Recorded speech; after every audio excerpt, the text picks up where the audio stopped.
ان کا پانی بند کر دیا جائے، ان کا کھانا بند کر دیا جائے، ابھی یہ کمزور ہو جائیں گے، ان پہ حملہ کھولیں گے، کیونکہ اپنے شیطانوں کو، یزیدی لشکروں کو، سعد ابن سعد کو سب نے اپنی تیاری کر لی ہے اور ایک ایک کو زخم کرنا شروع کر دیا ہے۔ کربلا والوں کو کافی پریشان کرتے ہیں، کہیں سے پانی نہیں ملا ان کو، یہ حالت دیکھ رہے ہیں۔ حضرت قاسم رضی اللہ تعالیٰ عنہ فرماتے ہیں، حضرت حسن کی اولاد کہتے ہیں اے چچا جان مجھے اجازت دیں۔ اسے کہتے ہیں امام عالی مقام سے، امام حسین رضی اللہ عنہ سے کہتے ہیں چچا جان مجھے اجازت دیجیے۔ چچا کی خاموشی دیکھ کر ان کی طرف راہ رہ گئی، دل میں تڑپتی میرا چچا تڑپ رہے ہیں، میرا چچا پریشان ہے، اگر میں خاموش رہا تو پریشان ہے، اگر میں کچھ نہ کہوں تو پریشانی ہے، میں اگر کچھ کہوں تو پریشانی، نہ کہوں تو پریشانی۔ اب یہ چچا جان سے کہتے ہیں کہ چچا جان مجھے جنگ میں جانے کی اجازت دیجیے۔ چچا سے کہتے ہیں کون؟ حضرت قاسم فرما رہے ہیں چچا جان مجھے جنگ میں جانے کی اجازت دیجیے، کیونکہ ابا والا، حضور والا ابا، حضور والا ابا امام حسن نے فرمایا تھا، یعنی حضور والا ابا میرا ابا، حضور والا ابا جان نے فرمایا تھا کہ بیٹا جب آخری وقت آئے تو میرے بھائی حسین پہ جب مصیبت آ جائے تو بیٹا یہ تعبیر دے لو، جس دن مصیبت آ جائے، تمہارے چاچا پہ پریشانی آ جائے، بیٹا امت پہ پریشانی آ جائے، یہ کافرے والے پر پریشانی آ جائے، وہ دن آخری دن ہوگا بیٹا، تم اس تعبیر کو کھول کر دیکھ لینا، میری وصیت پڑھ لینا بیٹا۔ چچا جان میرے ابا نے تعبیر میں لکھ دیا تھا کہ بیٹا تم اپنے چچا کا سایہ نہ ساتھ نہ چھوڑنا، بیٹا کربلا کے دن ساتھ نہ چھوڑنا۔ میرے ابا حضور نے مجھے نصیحت کی تھی، چچا جان مجھے جانے کی اجازت دیجیے، چچا جان اس شہید کربلا میں شہید اعظم میں ثابت ہو جاؤں، چچا جان مجھے بھی شہادت کا نوش فرمانے کا موقع دیجیے، چچا جان شہید اعظم ہونے کا موقع دیجیے، چچا جان۔ چچا جان نے کہا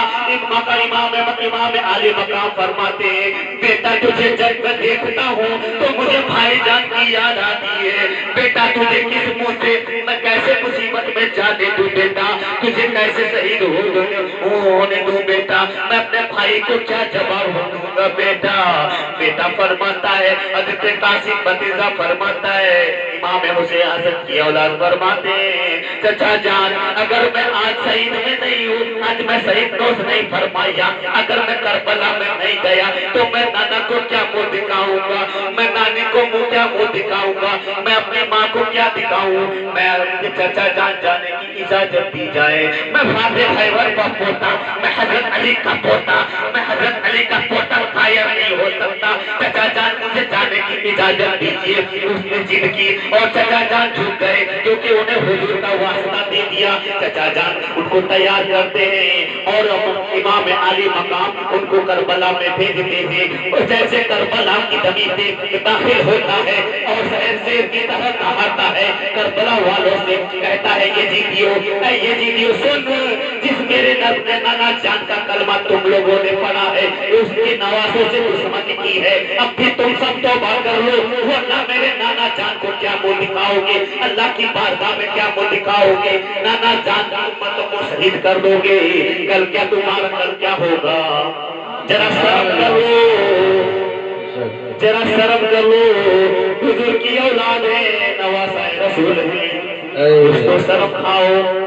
اس لیے کہتے ہیں کہیں یہ نہ کہہ دے کہ تم نے موقع نہ دیا تھا، تم نے کچھ نصیحت نہ کی، اس لیے نصیحت کی گئی کہ اے کوفہ والو، اے یزید والو، تم لوگ ایک بات تو سمجھ لو، چائے کے لیے چائے کا پورا چائے کا انتظام کرو جلدی سے۔ اب کوفہ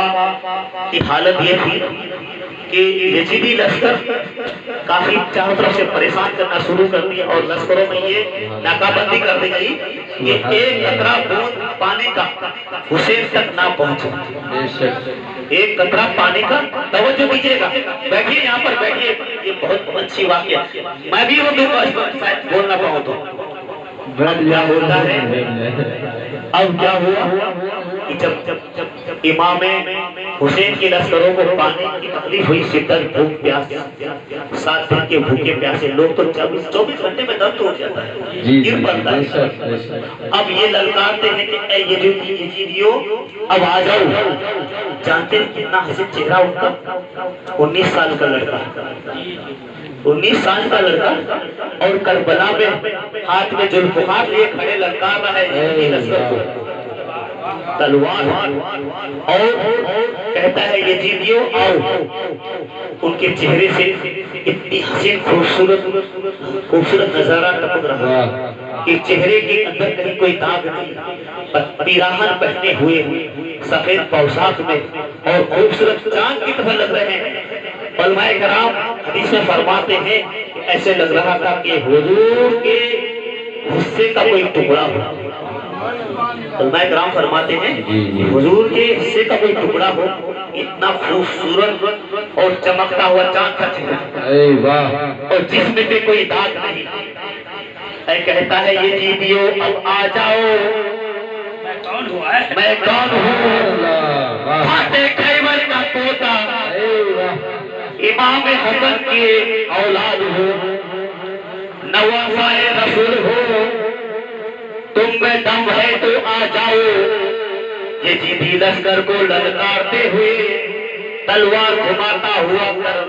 کربلا میں داخل ہوتے، اور ایک ایک کر کے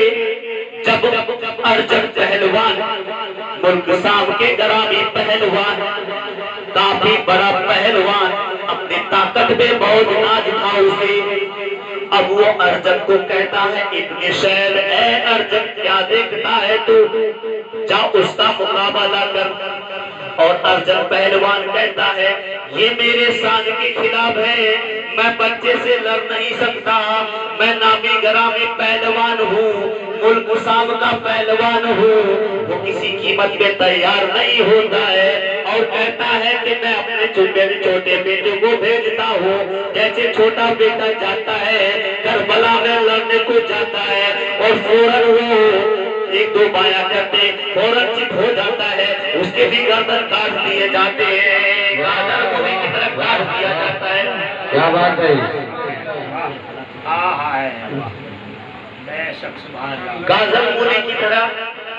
یزیدی لشکر کو کاٹ دیتا ہے، اور ارجن کا بیٹا بالکل جہنم رسید ہو جاتا ہے، اور ایک امام حسین کے 10 لشکروں میں سے کوئی بنا ہو تلوار بازی میں تو اسے شہید کہا جاتا ہے۔ ایک ذلیل انسان، حقیر انسان جب تباہ و برباد مر جائے تو اسے جہنم رسید کیا جاتا ہے۔ جب یہ چھوٹا بیٹا مارا گیا، دوسرا بھی بیٹا دہاڑتا ہوا وہ بھی مارا گیا، تیسرا بھی بیٹا آیا وہ بھی مارا گیا، چوتھا بیٹا جب گالی دیتا ہوا آتا ہے، الٹی سیدھی گالی دیتا ہوا آتا ہے، جب یہ گالی سنتے ہیں حضرت قاسم فرماتے ہیں اے سن پلید کی اولاد، ہم نواسائے رسول ہیں، اہل بیت میں گالی دینا گوارا نہیں، اہل بیت میں گالی دینا گوارا نہیں۔ اب وہ بھی آ جا، جب یہ آتا ہے ایک ہی داؤں پیچ میں ختم ان کا کہانی۔ جب چاروں بیٹے جہنم رسید ہو جاتا ہے، ارجن کے گراتا ہے، شیر کی طرح گراتا ہوا آتا ہے، اور فوراً سامنے کھڑا ہوتا ہے کہ لڑکے تیری خیر نہیں، بولا تو بھی آ جا، میں فاتح خیبر کا پوتا ہوں، مجھے کسی چیز کا خوف نہیں، نواسائے رسول ہوں، سبحان اللہ سبحان اللہ، نواسائے رسول ہوں۔ جب ارجن پہلوان گراتا ہوا سامنے آتا ہے، پھر تلوار بازی ہوتی ہے، پھر تلوار بازی کرتے کرتے جب دونوں لڑنے لگتے ہیں، اور اتنے میں کہتے ہیں حضرت قاسم اے ارجن تو اپنا گڑ بھول گیا، داؤں پیچ بھول گیا، تو غصے میں اندھا ہو گیا، ایسا کہنا تھا۔ ارجن تھم گیا اور جیسے گردن نیچے جھکائی، اس نے تلوار چلائی کر جسم کا 2 ٹکڑا ہو گیا۔ سبحان اللہ سبحان اللہ۔ اب یہاں سے تکبیر، نعرے تکبیر، نعرے رسالت، یا رسول اللہ، نعرے رسالت، یا رسول اللہ، شہیدان کربلا، شہیدان کربلا زندہ باد۔ سبحان اللہ سبحان اللہ۔ اب یہ لڑتے لڑتے کافی پست ہو جاتے ہیں، ارجن کو بھی ختم کرتا ہے، اس کے بعد سارے ان کے لشکر والے آتے ہیں لڑتے لڑتے۔ اب اتنے میں چچا جان کو آواز دیتے ہیں، چچا جان میری خبر گیری کیجیے، اور اسی گھوڑے پہ ارجن کے گھوڑے پہ سوار ہو کر چچا کے پاس پہنچتے ہیں۔ چچا جان خبر گیری کیجیے، چچا جان خبر گیری کیجیے۔ جیسے چچا کی نگاہ پڑتی ہے امام عالی مقام کی، اور پاس آتے ہی کہتے ہیں اما ادس سبحان اللہ سبحان اللہ۔ ادس اما ادس ادس۔ چچا جان پیاس پیاس، چچا جان حلق سوکھے جا رہے ہیں، چچا جان پیاس پیاس۔ جب کوئی بندہ پیاسا ہو، روزے کی حالت میں ہو تو گلا کیسی ہوتی ہے؟ جب کوئی دن میں بہت سے لوگ ورت رکھتے ہیں، جس کو ہندو بھائی اس کو بند کہتے ہیں، فاسٹنگ کہتے ہیں، ہم جسے روزہ کہتے ہیں، تو جب کوئی بندہ فاسٹنگ کرتا ہے تو گلا سوکھ جاتا ہے، ایسا ویسا نہیں سوکھتا۔ جب 24 گھنٹے کی فاسٹنگ کرتے ہیں ان لوگوں میں بھی دم نکل جاتا ہے۔ تو چچا جان پیاس پیاس، جب گھوڑے سے اتارا گیا، ان کے پشت پہ رکھا گیا، چچا سے کہنے لگا چچا جان گلا حلق سے سوکھ رہا ہے پیاس سے، چچا جان اب پیاس شدت ہے۔ چچا فرماتے ہیں بیٹا گھبراؤ نہیں، تم بیٹا گھبراؤ نہیں، کیونکہ جام کوثر پلائے جاؤ گے،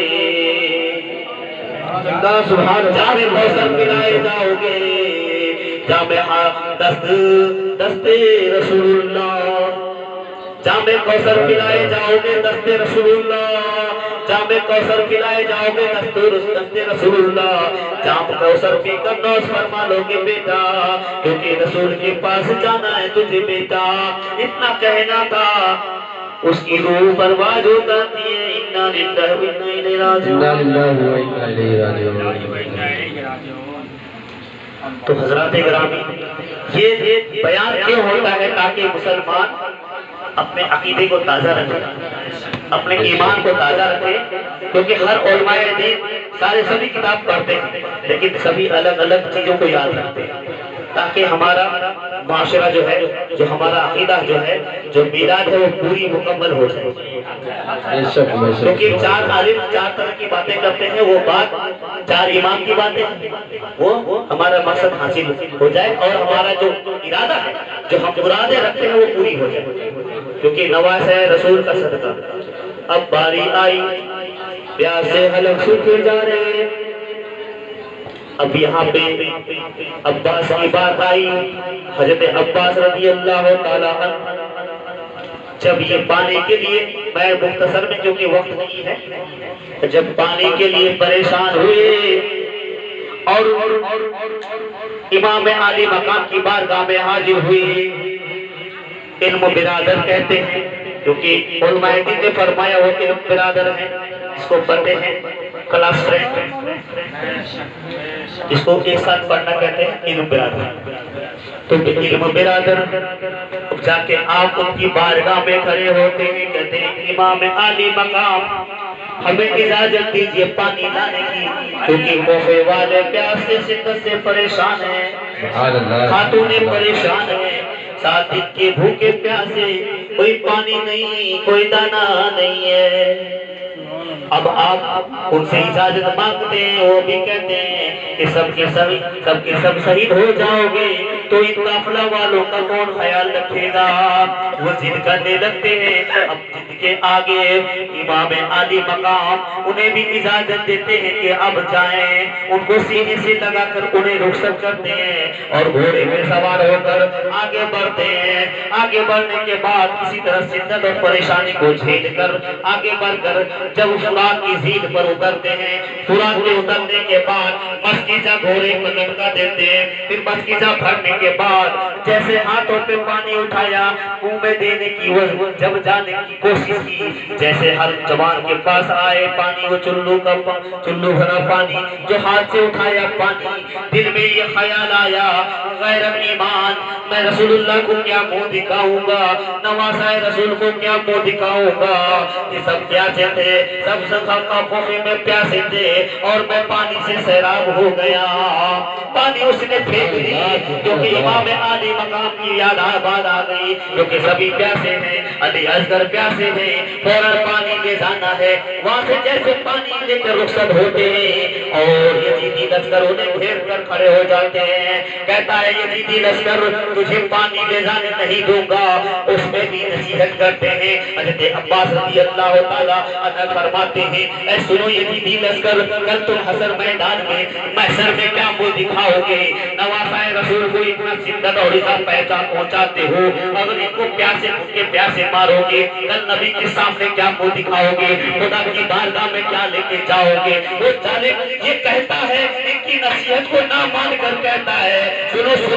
تم جتنا بھی بکلو میں تمہاری نصیحت کو نہیں ماننے والا پورے ہوئے زمین پر سیراب پانی سے سیراب بھی ہو جائے تو بھی میں ایک بوند پانی لینے نہیں دوں گا سبحان اللہ جب یہ بات سن کر جدوجلال میں آ گئے حضرت عباس تلوار اٹھائی اور تلوار گھمانا شروع کر دیا ایک بھوکے آدم خور شیر کی طرح جب ان پہ جھپٹ پڑے کاٹتا ہوا گاجر مجھ کی طرح آگے بڑھتے گئے جیسے آگے بڑھے ایک خبیث نے اس کے دائیں پشت پہ وار ماری تلوار چلا دی ایک خبیث نے تلوار چلا دی فوراً وہ مسکیزہ زمین پہ گرا وہ مسکیزہ اٹھا کر بایاں بازو پہ رکھے پھر بایاں بازو سے ہی لوگوں سے لڑتے رہے آگے بڑھتے رہے ظالموں نے دیکھا اگر اس کے ساتھ ایک ساتھ وار نہ کیا گیا ایک ساتھ تیریں نہ چلائی گئی تو یہ بھی پانی لے کر پہنچ گیا جہاں دن کے بھوکے پیاسے اگر پانی کا ایک بوند پہنچ گیا تو ہمارے یزیدی لشکر کا خیر نہیں پانی کا ایک بوند بھی وہاں نہ پہنچے جب لشکروں سے کہہ دیا کہ پانی کا ایک بوند وہاں نہ پہنچے اب لشکروں نے ادھیر لیا اور خبیثوں نے ایک ساتھ تیر چلانے شروع کر دی جیسے دونوں ہاتھ ان کے ٹکڑے ہو گئے الگ گھر سے الگ ہو گئے قسم الگ ہو گئے ظالموں نے نشانہ تاک کر حضرات توجہ دیجیے گا بے شک ظالموں نے نشانہ تاک کر حضرت عباس کے سامنے جو مسکیزہ گلے میں لٹکائے ہوئے تھے تیر کو سیدھا چلایا ان لوگوں نے اور سیدھا آر پار سر کے آر پار کر گیا اور سر کے بل گر گئے تھوڑے سے گر پڑے اب جیسے ہی بھائی امام عالی مقام بھائی حسین میری خبر گیری کیجئے امام عالی مقام دوڑے ہوئے آتے ہیں اور ان کا اپنا سر دست مست پر رکھتے ہیں بھائی یہ کیا ہوا بھائی میں نے پوری کوشش کی اب ہمیں لگتا ہے کہ قافلہ والوں میں پانی نصیب نہ لکھا ہوگا امام حسین پھر فرماتے ہیں کہ اللہ تعالیٰ نے ہم سب کے لیے پانی نصیب نہ لکھا وہاں پہ امام حسین نے کچھ فرمایا کہ اللہ تعالیٰ نے شاید ہم سب کے حق میں یہ پانی نہیں لکھا تھا کہ اس وقت وہ بھی اس دنیا سے باہر اپنی روح کو تسلیم کرتے ہیں اور شہید ہو جاتے ہیں اب بات آئی علی اکبر کی اسی طرح وہ بھی لڑنے کی خواہش کرتے ہیں اور چلا دے ایک کلام پڑھیں گے کیونکہ امام حسین کا جو کلام ہے وہ ایک سال میں ایک بار پڑھتے ہیں اور آج اس کلام کو کیسے نہیں پڑھتے کیا بات ہے اب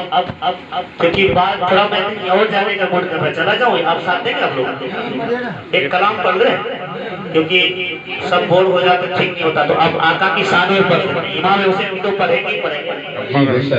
درود پاک حدیث آپ لوگ نماز پڑھیں اللهم صل على سيدنا شفيعنا حبيبنا مولانا محمد بارك وسلم صلاة وسلام عليك يا رسول الله صلى الله تعالى عليه وسلم سبحان اللہ اللهم صل على سيدنا مولانا محمد وعلى سيدنا مولانا محمد حبيبنا شفيعنا سيدنا مولانا ایسا لگتا ہے کہ ایک فقیر ہوں، یہ بات اللہ میری توبہ فرمائے، کیونکہ اس مجلس عام میں حاضری والے بھی ہیں، انہیں بھی پتہ چل جاتا ہے، حاضری والوں کو بہت ساری باتیں پتہ چل جاتی ہیں، اور اللہ میری توبہ فرمائے، کیونکہ میں اس بات کو کہنا نہیں چاہتا تھا، لیکن کیونکہ میں آپ سب کو دیکھ کر نہیں کسی اور محبت میں مشغول ہو گیا ہوں، سبحان اللہ سبحان اللہ سبحان اور اللہ، اس محبت میں مشغول ہو کر آپ سب کو مشغول کر رہا ہوں۔ بے شک بے شک، یہ میں نہیں کہتا، ارے واہ کیا بات ہے، یہ میں نہیں